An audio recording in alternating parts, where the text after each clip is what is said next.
പട്ടിക പരിഷ്കരണം സംബന്ധിച്ച് തെരഞ്ഞെടുപ്പ് കമ്മീഷന്റെ പ്രഖ്യാപനം ഇന്നലെ വരികയുണ്ടായി. SIR കേരളത്തിൽ നടപ്പാക്കരുത് എന്ന് ആവശ്യപ്പെട്ടുകൊണ്ട് LDF-ഉം UDF-ഉം സംയുക്തമായി കേരള നിയമസഭയിൽ പ്രമേയം പാസാക്കിയതാണ്. ആ പ്രമേയം പാസാക്കിയ സമയത്ത് തന്നെ ഞങ്ങൾ പറഞ്ഞിരുന്നു, കേരളത്തിലെ LDF-ഉം UDF-ഉം CPM-ഉം കോൺഗ്രസും തികഞ്ഞ ജനാധിപത്യ വിരുദ്ധമായ,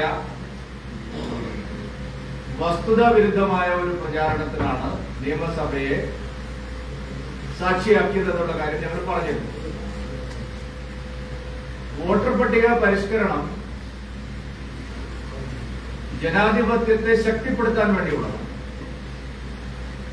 2002 ശേഷം ഈ രാജ്യത്ത് സമഗ്രമായ ഒരു വോട്ടർ പട്ടിക പരിഷ്കരണം നടന്നിട്ടില്ല. ഒരു പരിഷ്കൃത ജനാധിപത്യ സമൂഹത്തിൽ തെരഞ്ഞെടുപ്പ് നടപടികൾ സംശുദ്ധമാക്കുന്നതിന്റെ ഏറ്റവും ആദ്യത്തെ മൗലികമായ നടപടിയാണ് വോട്ടർ പട്ടിക പരിഷ്കരിക്കുക. വോട്ടർ പട്ടിക പരിഷ്കരണത്തെ രാഹുൽ ഗാന്ധിയുടെ നേതൃത്വത്തിലുള്ള കോൺഗ്രസ് പാർട്ടി അഖിലേന്ത്യാ തലത്തിൽ ശക്തമായി എതിർത്തു. കാരണം അവര് ആശ്രയിച്ചിരുന്നത് രാജ്യത്തിന് വെളിയിൽ നിന്നുള്ളവരെ പോലും, നുഴഞ്ഞുകയറ്റക്കാരെ പോലും രാജ്യത്ത് വോട്ടർ പട്ടികയിൽപ്പെടുത്തി സ്ഥിരമായി അവര് തെരഞ്ഞെടുപ്പിൽ കൃത്രിമം കാണിക്കുന്നവരായിരുന്നു. ആസാമിലും ബംഗാളിലും ബീഹാറിലുമെല്ലാം കഴിഞ്ഞ എത്രയോ വർഷങ്ങളായി അന്യരാജ്യങ്ങളിൽ നിന്ന് നുഴഞ്ഞുകയറ്റക്കാർക്ക് പോലും ഇവിടെ ID കാർഡുകൾ സംഘടിപ്പിച്ചു കൊടുത്ത് വോട്ടർ പട്ടികയിൽ അവരെ പേര് ചേർത്തി സംശുദ്ധമായ തെരഞ്ഞെടുപ്പിനെ അട്ടിമറിക്കുന്ന ഒരു രീതിയാണ് അവർ അവലംബിച്ചത്. പക്ഷെ നമ്മുടെ തെരഞ്ഞെടുപ്പ് കമ്മീഷൻ രാജ്യവ്യാപകമായി വോട്ടർ പട്ടിക പരിഷ്കരിക്കാനുള്ള നടപടി ആരംഭിച്ചപ്പോ പൂച്ച പുറത്ത് ചാടി. അവർ കുറെ ബഹളം വെച്ചു. പക്ഷെ അവരുടെ ആരോപണം അടിസ്ഥാനരഹിതമായിരുന്നു എന്നുള്ളത് കഴിഞ്ഞ ഘട്ടത്തിൽ ബീഹാർ അടക്കമുള്ള സംസ്ഥാനങ്ങളിലെ വോട്ടർ പട്ടിക പരിഷ്കരണം തെളിയിച്ചു.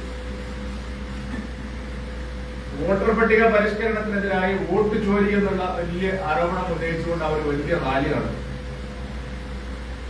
നമ്മുടെ മലയാള മാധ്യമങ്ങളെല്ലാം ഇപ്പോൾ ബീഹാറിൽ തെരഞ്ഞെടുപ്പിന്റെ ക്യാമ്പയിനിൽ റിപ്പോർട്ടിങ്ങിലുണ്ട്. കേരളത്തിലുള്ള എല്ലാ ചാനലുകളും എല്ലാ പത്രങ്ങളും അവരെല്ലാം പറയുന്നത് രാഹുൽ ഗാന്ധിയുടെ വോട്ട് ചോരി ആരോപണവും SIR-നെതിരായുള്ള പ്രചരണവും ഒരു വരി പോലും ഇന്ത്യ സഖ്യം അവിടെ ഉന്നയിക്കുന്നില്ല എന്നുള്ളത്. കേരളത്തിൽ നിന്ന് പോയിട്ടുള്ള മലയാളത്തിലെ മാധ്യമങ്ങളെല്ലാം ഒറ്റക്കെട്ടായിട്ട് പറയുന്നു, ബീഹാറിൽ വോട്ട് ചോരി ആരോപണവും SIR-നെതിരായിട്ടുള്ള പ്രചാരണവും RJD നേതൃത്വത്തിലുള്ള ഇന്ത്യ മുന്നണി ഉന്നയിക്കുന്നേയില്ല. അപ്പൊ അവർ തെരഞ്ഞെടുപ്പിൽ തോൽക്കുമ്പോഴെല്ലാം ഈ ആരോപണം ഉന്നയിച്ച് രക്ഷപ്പെടാൻ വേണ്ടി നടത്തിയ ഒരു കള്ള പ്രചരണമായിരുന്നു. ഇന്ത്യൻ തെരഞ്ഞെടുപ്പ് കമ്മീഷന്റെ വിശ്വാസ്യത ചോദ്യം ചെയ്യാൻ വളരെ ബോധപൂർവമായിട്ടുള്ള ഒരു രാജ്യവിരുദ്ധ പ്രചാരണം, ഒരു ആന്റി നാഷണൽ ക്യാമ്പയിനാണ് നിർഭാഗ്യവശാൽ കോൺഗ്രസിന്റെ പുതിയ അധ്യക്ഷന്റെ നേതൃത്വത്തിൽ രാജ്യത്ത് നടത്തിയത്. കേരളത്തിലാണെങ്കിൽ വോട്ടർ പട്ടിക പരിഷ്കരണത്തിനെ എതിർക്കാൻ ഒരു ന്യായവുമില്ലാതെയാണ് അവർ അതിനെ എതിർത്തിരിക്കുന്നത്. വോട്ടർ പട്ടിക BJP പരിഷ്കരിക്കുന്നതല്ല, തെരഞ്ഞെടുപ്പ് കമ്മീഷൻ പരിഷ്കരിക്കുന്നതാണ്. എല്ലാ വീടുകളിലും BLO-മാരാണ് പോകുന്നത്. അവരെ RSS കാര്യാലയത്തിൽ നിന്ന് അയക്കുന്നതല്ല. തെരഞ്ഞെടുപ്പ് കമ്മീഷന്റെ ഉത്തരവ് സംസ്ഥാനത്തെ ജീവനക്കാരും അധ്യാപകരും അങ്ങനെയൊക്കെയുള്ള BLO-മാരാണ് പോകുന്നത്. ഒരു വീടുകളിൽ ചെന്ന് ഐഡന്റിറ്റി കാർഡ് പരിശോധിച്ച് ശരിയായ വോട്ടറാണോ എന്ന് ഉറപ്പുവരുത്തി വോട്ടർ പട്ടിക പരിഷ്കരിക്കുക. ഇരട്ട വോട്ടും വ്യാജ വോട്ടും ഉണ്ടെങ്കിൽ ഇപ്പൊ നല്ല അവസരമാണ് അത് ശുദ്ധീകരിച്ച് ഒരു ശരിയായ വോട്ടർ പട്ടിക പ്രസിദ്ധീകരിക്കാൻ. കോൺഗ്രസിന്റെ ഗതിയാണ് ഏറ്റവും ദയനീയം.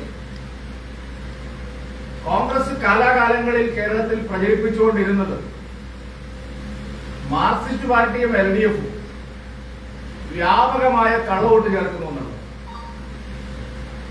കോൺഗ്രസിന്റെ നേതാക്കന്മാര് അവരുടെ മനസാക്ഷിയോട് ചോദിച്ചാൽ അറിയാം, ഇതുപോലെ വ്യാജ വോട്ട് ചേർക്കാനും കള്ളവോട്ട് ചേർക്കാനും സമർത്ഥന്മാരായിട്ടുള്ള മാർക്സിസ്റ്റ് പാർട്ടിയോട് എത്ര സ്ഥലത്താണ് അവർ യുദ്ധം ചെയ്തിട്ടുള്ളത്.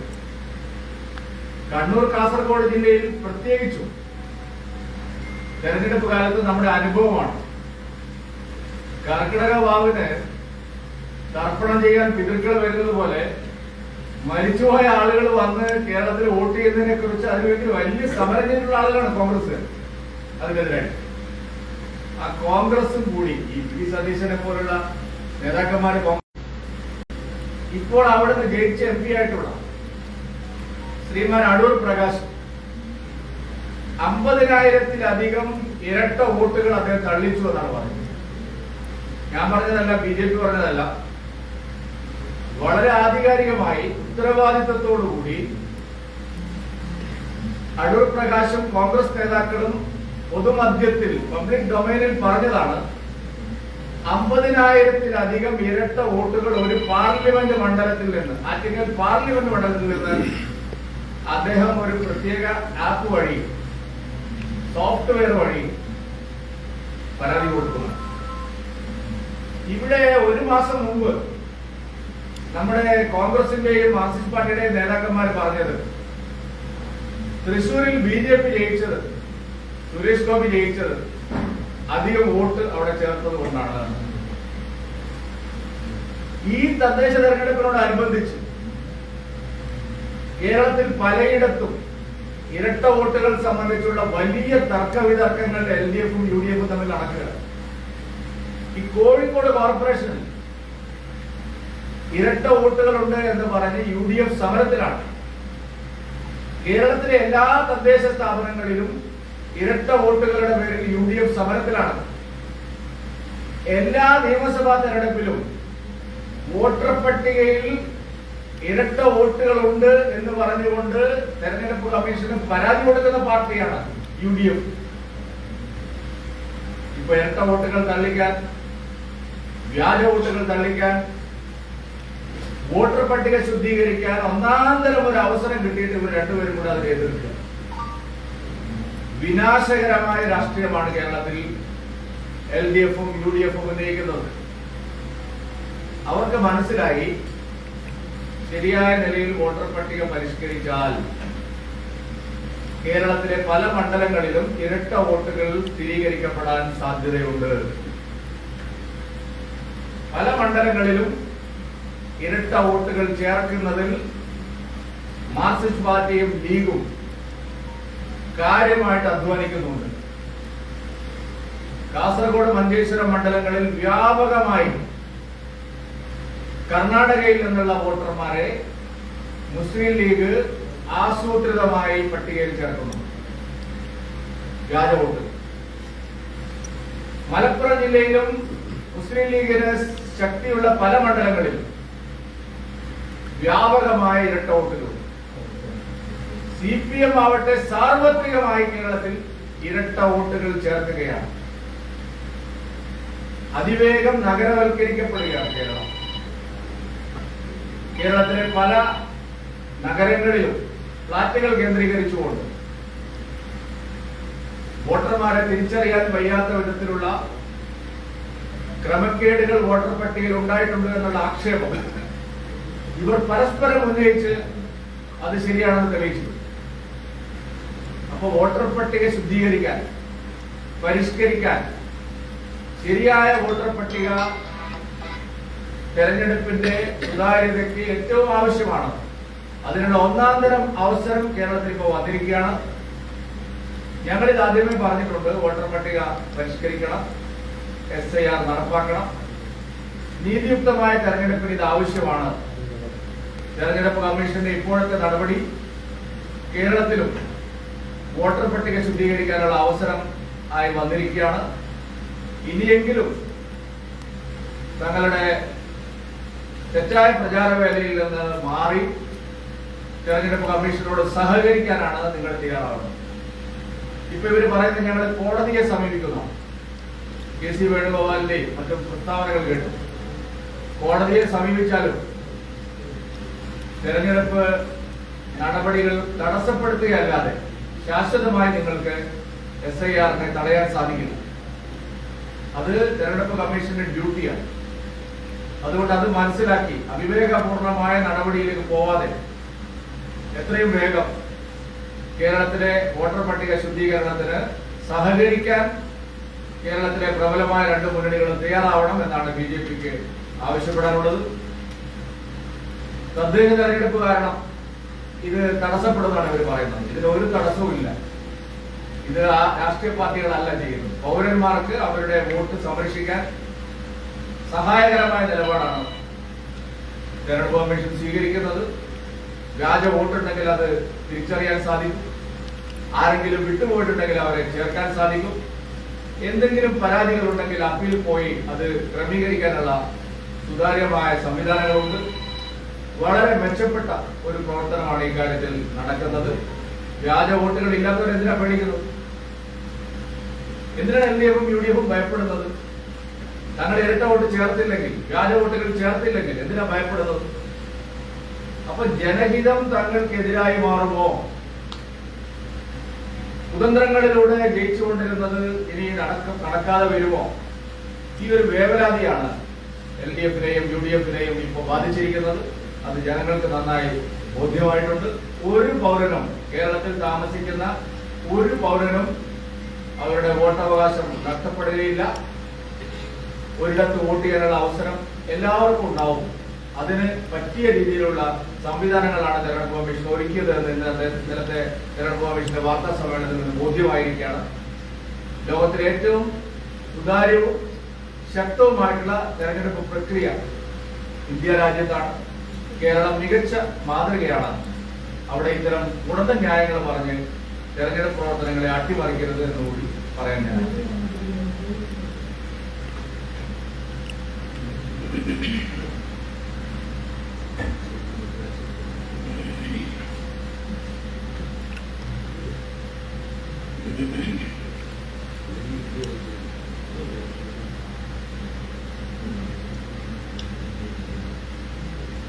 സംബന്ധിച്ച് ചോദിക്കാനുണ്ടോ?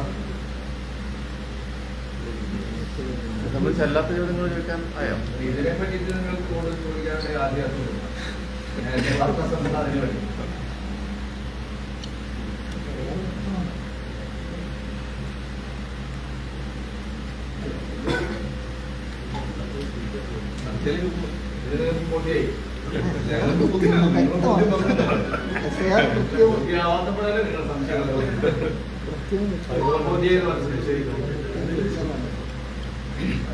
BJP സംസ്ഥാന അധ്യക്ഷനെതിരായിട്ട് ഇപ്പോൾ ഒരു വലിയൊരു കുംഭകോണത്തിന്റെ വിവരങ്ങൾ കഴിഞ്ഞ ദിവസങ്ങളിലൊക്കെ ആയിട്ട് പുറത്തു വരുന്നുണ്ടല്ലോ. എന്താണ് മുൻ അധ്യക്ഷൻ എന്നതിൽ താങ്കളുടെ ഒരു പ്രതികരണവുമായി ബന്ധപ്പെട്ട് രാഷ്ട്രീയ നേതാവിന്റെ ഭാഗത്ത് അത്ര ഒരു വലിയ ക്രമക്കേടുകൾ പുറത്തു വരുമ്പോൾ? അല്ല, അത് സംബന്ധിച്ച് അദ്ദേഹം തന്നെ വളരെ വ്യക്തമായി ഇന്നലെ മാധ്യമങ്ങളോട് പറഞ്ഞു. ശരിയായ വിശദീകരണം അദ്ദേഹം നൽകിയിട്ടുണ്ട്. അദ്ദേഹം പറഞ്ഞതിനേക്കാൾ കൂടുതൽ കാര്യങ്ങൾ എനിക്ക് പറയാനില്ല. അത് സംബന്ധിച്ച് അദ്ദേഹം ഒരു സംശയവുമില്ലാതെ കാര്യങ്ങൾ വിശദീകരിച്ചു. ഒരാൾക്കെതിരെ ആരോപണം ഉണ്ടായി കഴിഞ്ഞാൽ അയാൾ തന്നെ പറയട്ടെ. ഇതിൽ ഏത് BJP പ്രസിഡന്റ് വന്നാലും നിങ്ങൾ പണിയുന്നത് അന്വേഷണം സുരേന്ദ്രനെതിരെ അങ്ങനെ ഉന്നയിച്ചിട്ടില്ല. അന്വേഷണം നടത്തേണ്ടത് ആരാണ്? ഞങ്ങളാണ്. അന്വേഷണം നടത്തേണ്ടത് ഇത് ആരോപണം ഉന്നയിക്കുന്നവരൊക്കെ നിയമനടപടി സ്വീകരിക്കണം. അവിടെ എന്തെങ്കിലും ആരോപണം ഉന്നയിക്കുമ്പോഴേക്കും നാട്ടിലെല്ലാവരും ഇറങ്ങിയിട്ടത് അടിസ്ഥാനപരമായിട്ടുള്ള എന്തെങ്കിലും അടിസ്ഥാനം ഉണ്ടെങ്കിൽ ED പോലത്തെ സംവിധാനങ്ങൾ അന്വേഷിക്കട്ടെ എന്ന് പറയല്ലേ? അല്ല, നിങ്ങൾ ഇതിന് ഒരു ദിവസം രാവിലെ വന്ന്, അത് ഇവിടെയല്ല, കേരളത്തിലല്ല, ആര് കേട്ടിട്ട് അതൊരു കാര്യം വന്ന് പറയും, ഞങ്ങൾ അവിടെ എന്ത് ചെയ്യണം? അത് സംബന്ധിച്ച വിശദീകരണം നൽകിയിട്ടുണ്ട്. അല്ലാതെ അന്വേഷണമാണെന്ന് അന്വേഷണം അല്ല, ഞാൻ പറഞ്ഞല്ലോ അധ്യക്ഷൻ ഇന്നലെ അത് സംബന്ധിച്ച് വിശദമായിട്ട് കാര്യങ്ങൾ പറഞ്ഞു.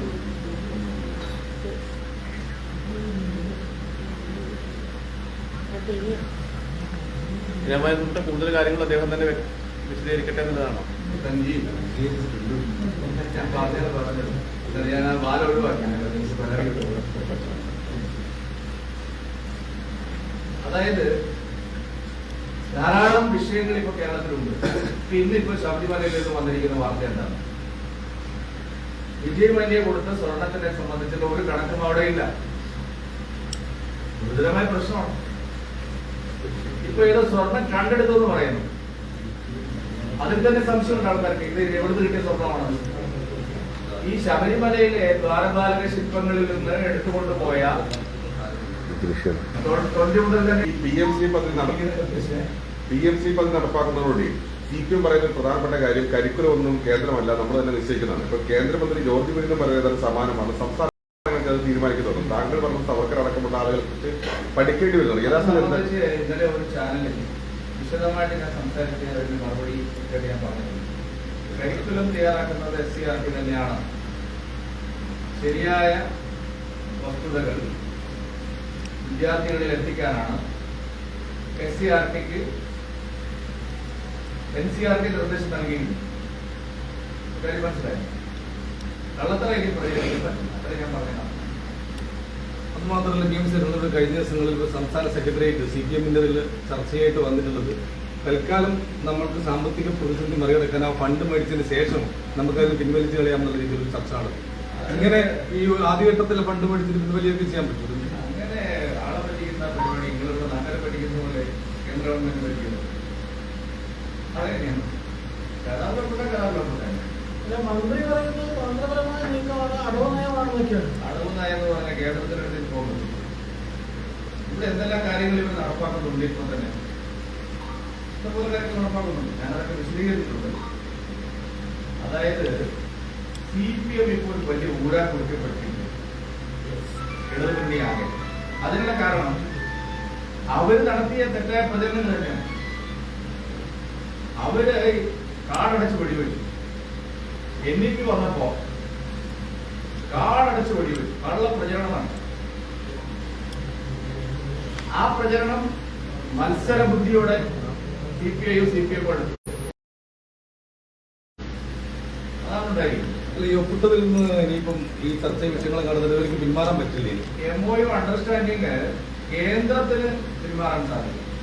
സംസ്ഥാനങ്ങൾക്ക് അങ്ങനെ പിന്മാറാൻ സാധിക്കില്ലെന്ന് ഞാൻ മനസ്സിലാക്കി. പിന്മാറാണെങ്കിൽ അത് പറയണല്ലോ. വൈകിപ്പിക്കാം, നീട്ടിവെക്കാം, അതൊന്നും നടക്കുന്ന കാര്യം. വൈകിപ്പിക്കാമായിരിക്കും 2-3 മാസം. ഇപ്പൊ കേരളം എന്തായാലും നടപ്പാക്കേണ്ടി വരും. തെറ്റായ ഒരു കാര്യമല്ലല്ലോ. നടപ്പാക്കുന്നതിൽ എന്താ കുഴപ്പം? നല്ല കാര്യമാണെന്ന് ശിവകുട്ടി പറഞ്ഞില്ല. എനിക്കൊരു കുഴപ്പവും തോന്നിയില്ലെന്ന് അദ്ദേഹം പറഞ്ഞില്ല. അതാണ് മാറ്റി വെച്ചില്ലേ? അത് പിന്നെ മാറ്റി പറഞ്ഞു. അതെന്താണ് മറുപടി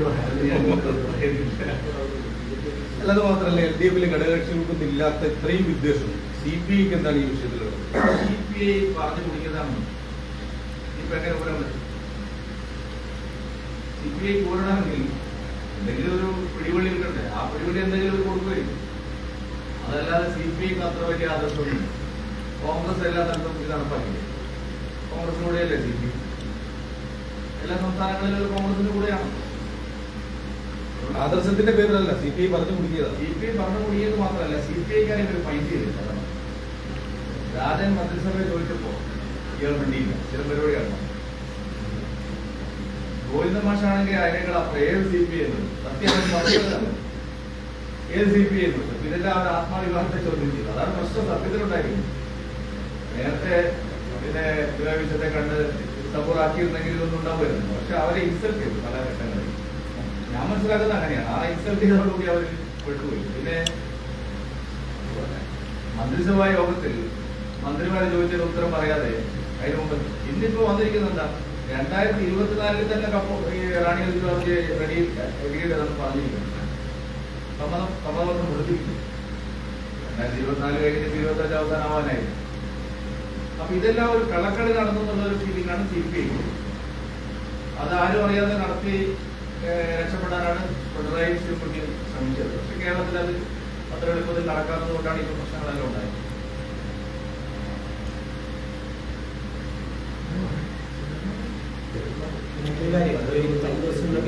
അബ്ദുറഹ്മാന്റെ പ്രതികരണമൊക്കെ ശ്രദ്ധപ്പെട്ടിട്ടുണ്ടാവുമല്ലോ. മെസ്സിന് കേൾക്കുമ്പോഴൊക്കെ നരേന്ദ്രമോദിയെ മാധ്യമപ്രവർത്തകരൊക്കെ ആക്രമിക്കാൻ ശ്രമിച്ചിട്ടുണ്ടാവും. മോശമായിട്ടുള്ള വികാസമായിട്ടുള്ള ഇടപെടലൊക്കെ നടത്തുന്ന ഭാഗമുണ്ടാകും. മന്ത്രിയല്ലേ അത്? അതൊക്കെ ഞാൻ പറഞ്ഞിട്ടില്ല. എല്ലാ കാര്യവും ഒരേ ദിവസം തന്നെ. ഇന്ന് ഞാൻ ഒരു വിഷയം പറയാനായിട്ട് വന്നു.